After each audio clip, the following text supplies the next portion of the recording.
Açılmaz vay açılmaz.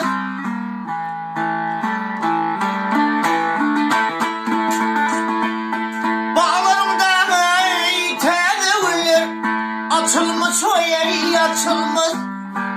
Evde kırdan bal teylene gideli vay gideli.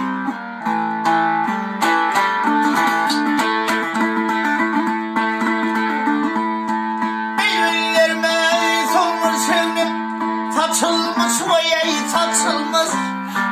Gördüm kırdan bal teylene gideli vay gideli.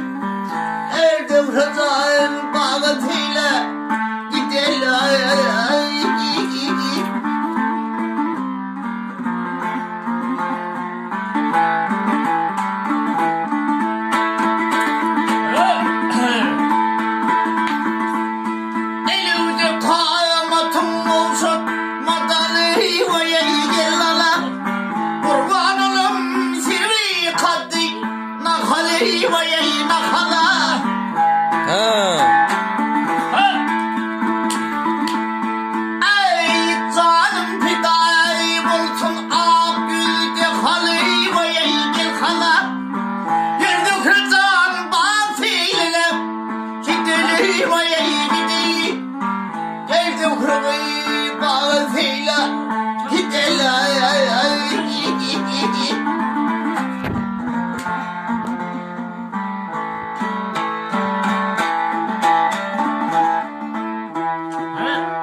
Kırdan bağlı peyla gideli Ay sağ ol lan.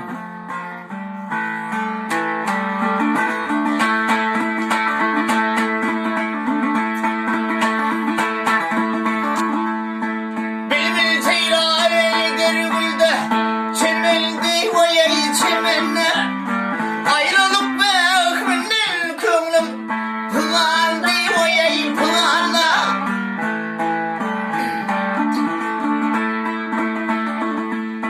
Tahir diye armağan mısın zandı vay gezandı.